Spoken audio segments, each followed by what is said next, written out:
अमेरिकी सदर Donald Trump अगरचे आज 6 मुस्लिम ममालिक के सरबराहान से मिलने वाले हैं और वो इस मुलाकात में इसराइल फ़लस्तीनी जंग बंदी के लिए अपना मंसूबा मुस्लिम ममालिक के अकाबरीन के सामने रखना चाहते हैं। लेकिन इस मुलाकात से पहले दो इम्पॉर्टेंट डेवलपमेंट्स आ गई हैं सामने। उनमें से पहली डेवलपमेंट ये है कि वो मुमकिना मंसूबा जो कि डोनाल्ड ट्रंप मुस्लिम ममालिक के सरबराहान के साथ शेयर करने जा रहे थे, उसकी तफसीलात आ गई हैं सामने, यानी वो मंसूबा हो गया है लीक। और इस मंसूबे के लीक होने के बाद इसराइल की तरफ से ट्रंप के इस मंसूबे पर ना सिर्फ एतराज़ात आयद किए गए हैं बल्कि इसको मुस्तरद भी कर दिया गया है और इस मंसूबे पर इसराइल की तरफ से नए सवालात भी उठाए गए हैं। यानी ये मंसूबा ये डोनाल्ड ट्रंप के जहन में पनप रहा था और उस मंसूबे के तहत डोनाल्ड ट्रंप इस बात का एहसास कर रहे थे कि शायद मशरिक़ वुस्ता में एक पायदार अमन की सूरत हाल पैदा हो जाए।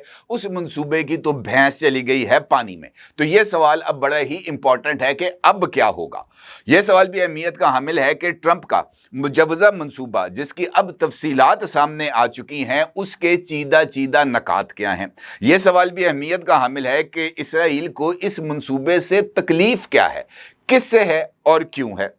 और सबसे बढ़कर ये कि इसराइली इक़दामात के खिलाफ आलमी राय आमा अब इतनी मुत्तहिद और मुनज़्ज़म क्यों और कैसे हो गई है।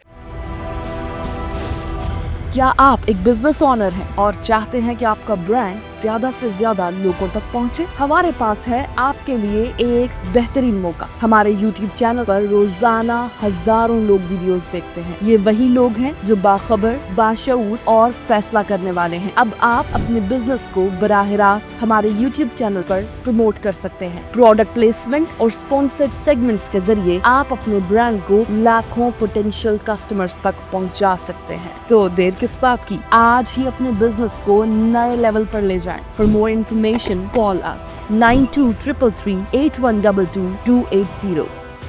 इस सारी सूरत हाल पर बात करना मेरे नज़दीक बहुत ज़्यादा अहमियत का हामिल है क्योंकि अक़वाम मुत्तहिदा के सालाना इजलास से पहले ही अहम तरीन ममालिक जिनमें पुर्तगाल है, ऑस्ट्रेलिया है, इंग्लैंड है, उनकी तरफ से जो है फ़लस्तीनी रियासत को तस्लीम करने का ऐलान सामने आया था। उसके बाद कनाडा ने भी जो है वो आज़ाद फ़लस्तीनी रियासत को तस्लीम कर लिया और आज फ्रांस की तरफ से भी फ्रांस के सदर इमैनुअल मैक्रोन ने भी जनरल असम्बली के इजलास से खिताब करते हुए फ़लस्तीनी रियासत को तस्लीम करने का ऐलान भी किया। और पेरिस में ये जो फ़लस्तीनी अथॉरिटी का जो मिशन ऑफिस था उसको एम्बेसी का दर्जा भी दे दिया गया और फ्रांस में इस हवाले से ना सिर्फ तकरीबात का इनेकाद किया गया बल्कि फ्रांस के मशहूर ज़माना एफल टावर को भी फ़लस्तीनी रंग से जो है ना उसको मुज़य्यन किया गया। और बड़ी ये इंपॉर्टेंट डेवलपमेंट है ख़ास तौर पर यूरोप के लिए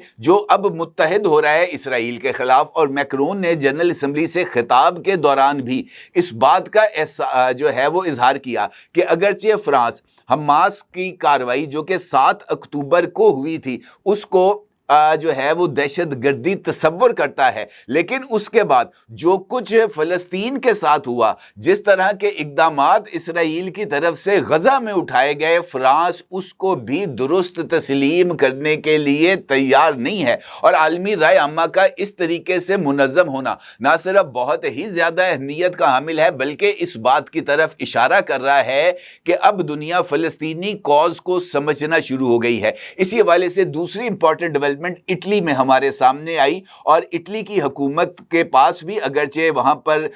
फ़लस्तीन के हक में और इसराइली मुज़ालम के खिलाफ बहुत ज़्यादा मुज़ाहरे हो रहे हैं और मुज़ाहिरीन जो हैं वो इटली की हुकूमत से इस बात का मुतालबा कर रहे हैं कि वो फ़लस्तीनी रियासत को तस्लीम करे। लेकिन इटली की हुकूमत ने फ़लस्तीनी रियासत को तस्लीम करने के हवाले से अवामी मुतालबात को तस्लीम करने से इनकार कर दिया, उसको मुस्तरद कर दिया, जिसके बाद इटली में जो पुरतशद्दुद मुज़ाहरे हैं उनका आगाज़ हो गया। और ये एक नई सूरत हाल है जो फ़लस्तीन के हवाले से मेरे नज़दीक बहुत ज़्यादा अहमियत की हामिल है। इस हवाले से जो तीसरी इंपॉर्टेंट डेवलपमेंट हुई है वो भी मेरा ख्याल में उसको भी हम नज़रअंदाज नहीं कर सकते क्योंकि डच पार्लियामेंट के अंदर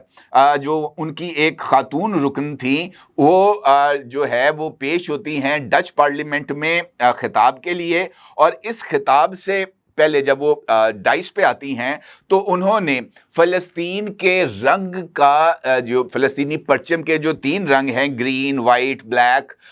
جو ہے اور ریڈ، ان رنگوں پر مشتمل انہوں نے اپنی جو شرٹ ہے وہ زیب تن کی ہوتی ہے۔ جب وہ خطاب کے لیے آتی ہیں تو وہاں پر موجود جو دیگر پارلیمنٹ کے اراکین ہیں وہ ان کو ٹوکتے ہیں اور ان کو یہ کہتے ہیں کہ کسی بھی ریاست کے پرچم کے رنگوں کا لباس جو ہے وہ زیب تن کرنا مناسب نہیں ہے، اور وہ یہ کہتی ہیں آگے سے کہ رنگ کا انتخاب اگر کسی پرچم سے ملتا جلتا ہے تو اس کا مطلب یہ نہیں ہے کہ میں نے اس پرچم کا لباس جو ہے وہ پہن لیا ہے۔ لیکن اعتراضات ہوتے ہیں، اعتراضات ہونے کے بعد وہ واپس جاتی ہیں، لباس تبدیل کر کے آتی ہیں تو وہ سرخ شرٹ پہنتی ہیں جس کے اوپر سیاہ رنگ کے جو ہے وہ نشانات ہوتے ہیں، اور وہ جس کو ہم واٹر میلن کہتے ہیں، تربوز کا رنگ،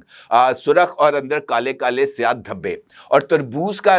جو ہے وہ فلسطین کا قومی نشان ہے، یعنی وہ فلسطین سے اپنی نسبت کو ہر صورت اس کا اظہار کرتی ہیں۔ اور یہ وہ رائے عامہ ہے، یہ جو مثالیں میں آپ کے ساتھ دے رہا ہوں، یہ وہ رائے عامہ ہے جس نے امریکہ کو بھی اب اس بات کو سوچنے پر مجبور کر دیا ہے کہ اب اس مسئلے کا کوئی نہ کوئی حل نکالا جانا چاہیے۔ اگرچہ وائٹ ہاؤس کی طرف سے اس بات کا اظہار کیا گیا ہے کہ برطانیہ کی طرف سے جو فلسطینی ریاست کو تسلیم کرنے کا، کینیڈا کی طرف سے، آسٹریلیا کی طرف سے، پرتگال کی طرف سے، فرانس کی طرف سے جو اعلانات کیے گئے ہیں، ڈونلڈ ٹرمپ ان اعلانات پر خوش نہیں ہیں، اور ان کا یہ ماننا ہے کہ اس موقع پر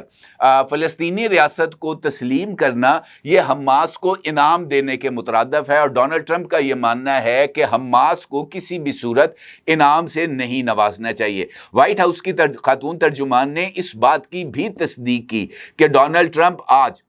مسلم ممالک کے، یعنی 6 مسلم ممالک کے سربراہان، جن میں پاکستان، سعودی عربیہ، متحدہ عرب امارات، قطر، مصر، اردن، ترکی اور انڈونیشیا، ان کے جو رہنما ہیں ان کے ساتھ ملاقات کریں گے، اور اس ملاقات میں مشرق وسطیٰ اور خاص طور پر غزہ کی صورتحال پر اور اسرائیل کی جنگ بندی کے حوالے سے منصوبے پر تبادلہ خیال کیا جائے گا۔